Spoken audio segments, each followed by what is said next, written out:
Bonjour tout le monde, bienvenue sur ma chaîne pour une toute nouvelle vidéo. Aujourd'hui, je vais vous présenter un tout nouveau jeu d'Oracle qui est arrivé récemment chez moi, donc je vais vous le présenter.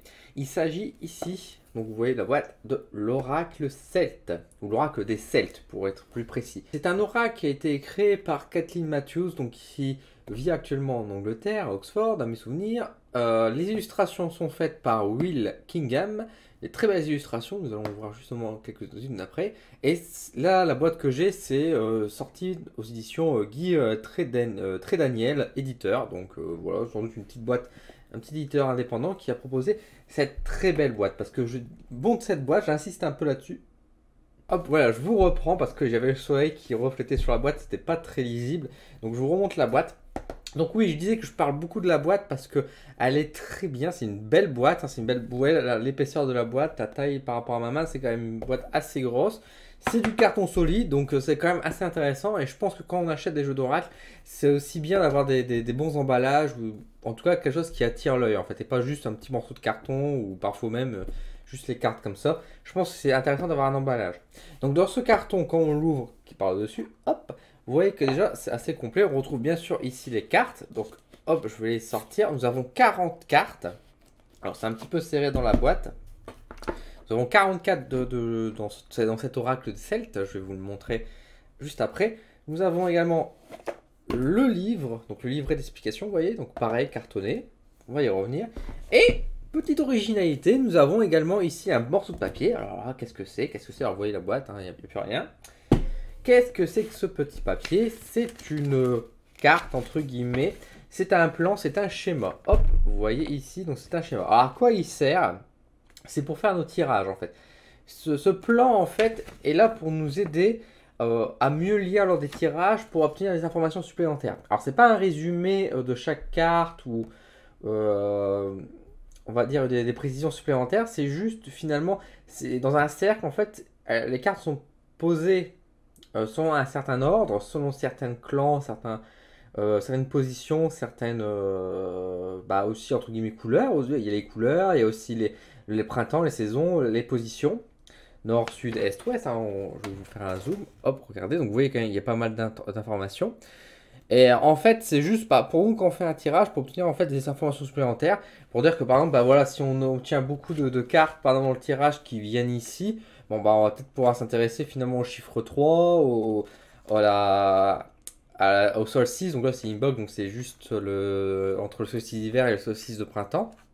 Donc voilà, c'est pour donner des informations supplémentaires. Donc bon, c'est une petite feuille hein, qui est présente. Je trouve ça vraiment intéressant parce que c'est vrai que dans les jeux d'Oracle, avoir ce petit supplément finalement, bah, c'est assez rare, hein, c'est assez rare, donc on va pas s'en plaindre. Je vous ai pas dit le prix de la boîte à mes souvenirs, elle était à 30 euros, elle a 29 euros. Elle est à 29 euros cette boîte. Donc je trouve que dans l'ensemble, c'est quand même assez intéressant d'avoir ce petit supplément. Bon, en vérité, par exemple, moi, quand je fais mes tirages, je ne l'utilise pas, mais peut-être qu'un jour je vais l'utiliser. Et puis bah, pour d'autres personnes qui souhaiteraient justement affiner et qui ont vraiment un très bon ressenti avec ce jeu, pourront peut-être trouver une forte utilité. Mais je trouve ça déjà très bien que bah, l'éditeur nous propose ce genre de petits suppléments qui font plaisir et non pas juste le petit livret et les cartes. Bon nombre, on sait très bien que bon nombre de jeux sont malheureusement pas très riches avec des livrets, vraiment parfois des petits bouts de papier qui s'envolent. Et là, on a quand même quelque chose de beaucoup plus complet et bien fait. Donc ça, c'est déjà un énorme bon point et je voulais vous en parler. On va passer au livre avant de passer aux cartes. Comme ça, on garde les cartes pour la fin. Ça fait toujours un peu de suspense. Donc l'oracle des Celtes, carte d'oracle, de conseil, de sagesse et d'inspiration. Parce qu'en effet, ce n'est pas un oracle divinatoire. Alors vous voyez, c'est un petit livre, mais il est cartonné. Donc là, c'est une bonne chose. Je vais vous montrer l'intérieur. Donc vous voyez, par exemple, en termes d'écriture, c'est écrit assez petit, donc c'est assez riche d'informations. C'est pas comme l'Oracle des Miroirs, le livre qui était quand même avec beaucoup de blanc. Et enfin, vous voyez qu'il est aussi, il est en couleur, il est richement décoré aussi. Hein. On voit quand même qu'il y a des petits schémas, des petits dessins. Donc là, par exemple, l'interprétation des cartes. Donc vous voyez que moi je trouve que c'est vraiment bien. Le livre est divisé, donc pareil, comme souvent, on a une petite présentation de l'oracle avec les idées générales. Euh, il nous explique aussi à quoi sert cet oracle, de quelle manière on peut l'utiliser, comment l'interpréter, comment positionner nos cartes. Bien sûr, on a une partie de différents tirages qui sont proposés, comment on peut tirer les cartes avec cet oracle. Nous avons également, bien sûr, bah, le passage avec les informations qui qui nous expliquent finalement, qui nous interprètent chaque carte. Voilà, bah, un exemple. Donc, vous voyez qu'on est ici, allons par là. Donc ici, on a un peu les informations qui sont en haut quand les cartes sont à l'endroit ou à l'envers, hein, ici. Puis après, ici, nous avons un descriptif finalement de ce que représente, non pas forcément la carte en elle-même, mais vraiment plutôt l'image qui est derrière. Voilà, donc l'image qui est derrière, qu'est-ce que représente par exemple le cas du jeune homme? Bah voilà, qu'est-ce que fait référence au jeune homme de manière générale dans la culture et qu'est-ce que voulait passer comme message l'auteur derrière ce jeu. Donc franchement, très bien. Très très bien, on a un bon livret, donc ça franchement c'est bien. Au moins c'est pas un livre à part à acheter, il est déjà très complet et donne déjà pas mal d'informations. Alors, concernant maintenant les cartes de l'oracle. Alors comme je vous ai dit, l'oracle est divisé, enfin il est constitué de 40 cartes. Voilà, 40 cartes d'oracle, donc bon, un jeu assez classique, qui est divisé en deux parties. Nous avons une partie qui ici, les cartes des ancêtres, on appelle ça, donc les ancêtres divins. Voilà, qui sont donc au nombre de 8. Et nous avons 32 cartes qui représentent ici les cartes de clans. Les cartes de clans sont divisées en 4 familles, du coup, hein, forcément 4 clans, 4 familles. Nous avons ici, par exemple, pour la carte du jeune homme, le clan de la vérité avec le faucon.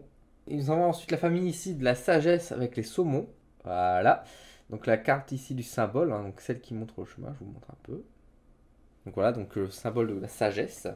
Le clan du cerf avec la souveraineté, donc le cerf la souveraineté ici avec la princesse.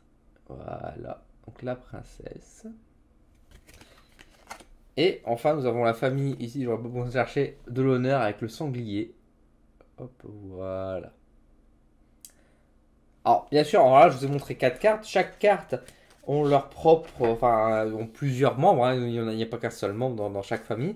Et donc ces familles permettent donc d'offrir une information supplémentaire dans vos tirages, bah, pour rajouter des informations. Un peu comme l'oracle Béline, si vous connaissez un petit peu, l'oracle Béline a des petits symboles en haut à droite avec les planètes et les énergies masculines et féminines.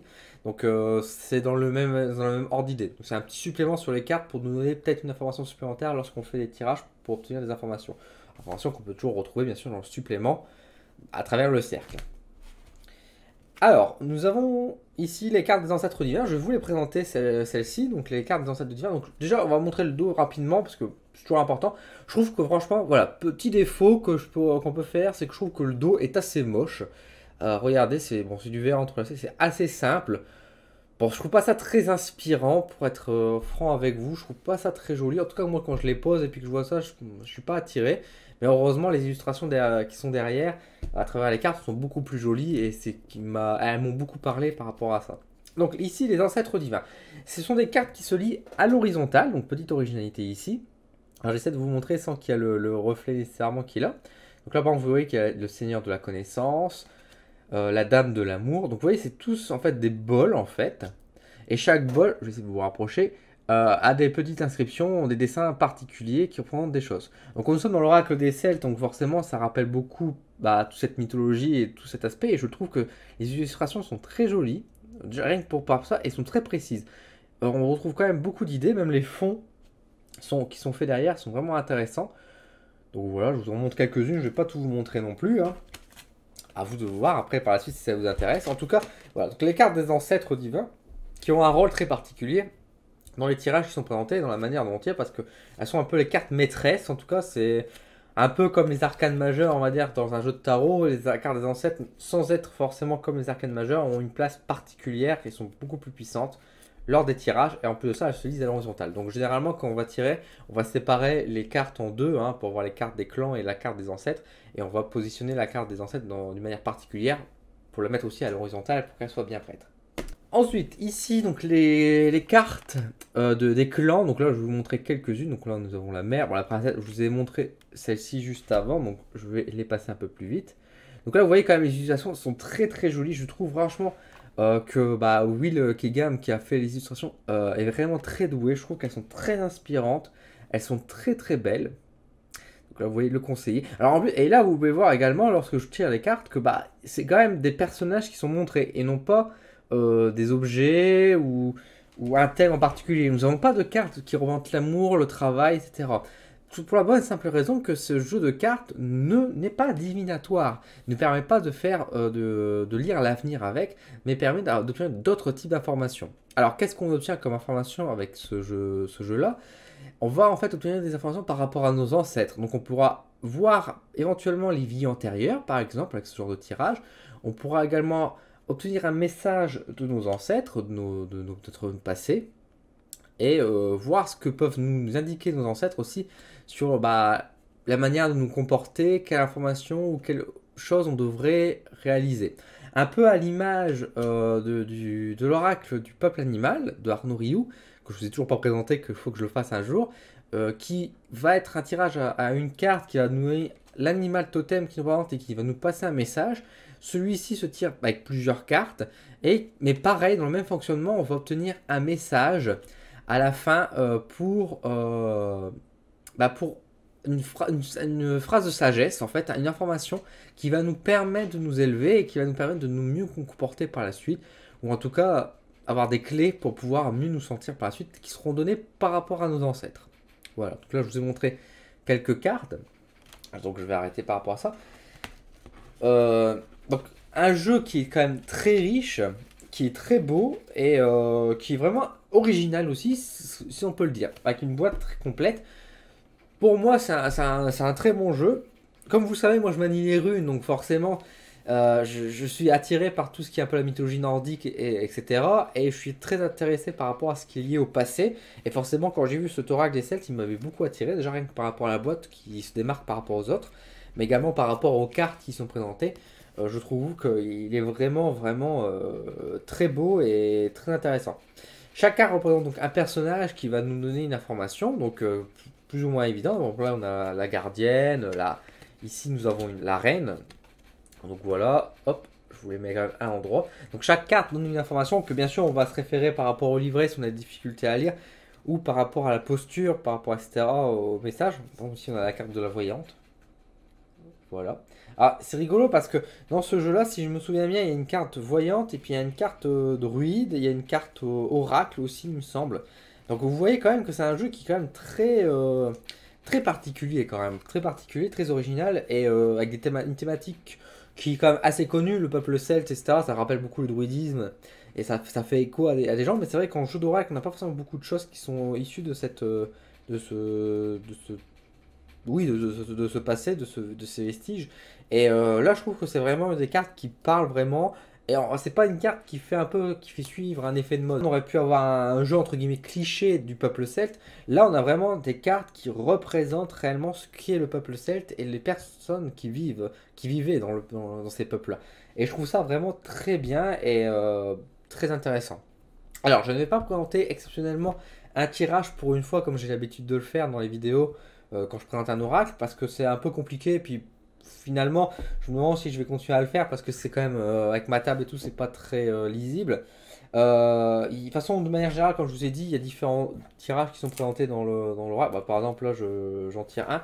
Un oracle que je trouve qui est assez intéressant. Donc, vous voyez, on met une pierre ici qui va représenter la personne qu'on veut faire. Puis après, ici, on va encadrer donc, cette pierre-là. Qui nous représente, par exemple, la personne qui pose la question, une pierre qui représente le consultant. Et en fait, on aura des messages ici qui seront donnés par rapport à notre grand-père, grand-mère, etc. Paternel et côté maternel et côté paternel. Donc vous voyez, c'est quand même un jeu qui parle quand même beaucoup par rapport au passé, et les messages de nos ancêtres et donc également de nos personnes. On a également ici, par exemple, un jeu un tirage qui permet de faire en fait des bénédictions, donc vous voyez, qui se tire en cercle. Donc vous voyez, c'est quand même très original aussi en termes de tirage. Les tirages habituels ne fonctionneront pas, j'ai envie de dire, parce que là, c'est vraiment un jeu très particulier. C'est pourquoi je voulais vous le montrer, parce que vraiment, je pense qu'il peut attirer certaines personnes. Ça va pas attirer tout le monde. Même moi, je vais pas vous mentir que c'est pas un jeu que j'utilise très souvent, parce que c'est un jeu que...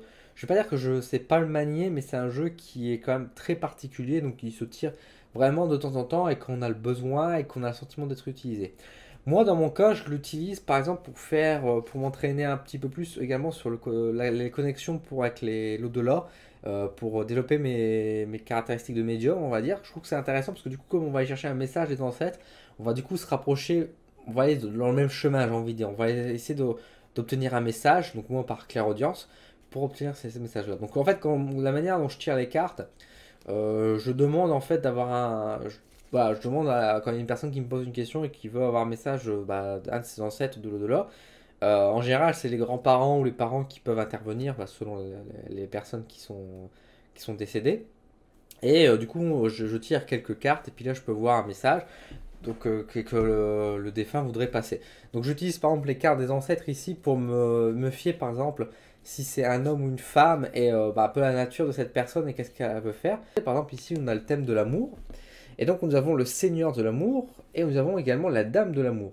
Donc c'est deux cartes différentes mais qui donnent la même idée mais qui ont deux énergies différentes. On a une énergie ici qui est à la fois féminine et une énergie masculine de l'autre. Donc moi je me sers de ces cartes là pour déterminer à la fois déjà le sexe de la personne et sur quelle thématique et sur quelle offrande elle veut leur donner. Hein. Est-ce que c'est sur l'amour, est-ce que c'est sur la connaissance, sur la vie ou sur la lumière, hein, c'est ce genre de thème. Puis après, selon la carte qui est accompagnée à côté de l'ancêtre divin, je peux déterminer si c'est le père ou la mère ou le grand-père ou la grand-mère. Et ensuite, les cartes qui sont en dessous, je regarde la thématique. Par exemple, si j'ai, par exemple, qu'est-ce que je pourrais donner comme exemple? Par exemple, si on a la carte de la voyante, par exemple, imaginons dans un tirage, peut-être que le grand-père voudrait dire à sa fille, par exemple, ou à sa petite-fille plutôt, que oui, par exemple, il y a... peut-être qu'elle a des talents effectivement dans le spirituel, ou alors tout simplement d'ouvrir les yeux, de faire un peu plus attention sur certains aspects, et bien sûr, sur les cartes qui l'entourent, avoir des messages plus clairs. Donc voilà, donc c'est vraiment un très beau jeu, c'est vraiment très intéressant, 29 euros, donc c'est vrai que c'est un jeu qui est un peu plus cher que les autres, mais quand vous voyez la boîte, je pense que vous avez compris quand même que c'est un jeu de très bonne qualité. C'est un jeu assez rare, donc voilà, je suis content de vous le présenter, je suis content d'être tombé dessus. Original, maintenant encore une fois, il faut savoir quand vous l'achetez, que c'est pas pour faire de la divination, mais c'est plus pour obtenir des messages, et c'est un jeu qui est quand même assez complexe. Je trouve qu'il n'est pas facilement abordable, mais si vous avez un peu l'habitude de manier les oracles, ou en tout cas si ça vous parle, ces cartes vous parlent et vous attirent, n'hésitez pas à vous le procurer parce que c'est vraiment un très bon jeu. Et il faut soutenir justement les jeux de cette bonne qualité en tout cas. Bon voilà, je vous ai présenté donc 16 jeux d'oracle. J'espère que j'étais assez clair et que je vous l'ai présenté assez correctement, que en tout cas ça vous a donné envie. Vous avez pu voir un rapide aperçu de ce jeu. Si vous avez des questions, n'hésitez pas à me les poser en commentaire, je vous y répondrai. Je ferai des petits rajouts au besoin si j'ai oublié des petites choses. Et je vous donne rendez-vous du coup très bientôt sur la chaîne pour d'autres vidéos qui vont présenter d'autres oracles, peut-être des livres aussi prochainement. J'ai envie de présenter quelques livres et possiblement aussi d'autres surprises. Je vous dis à très bientôt et je vous remercie encore d'être nombreux à me suivre. À bientôt.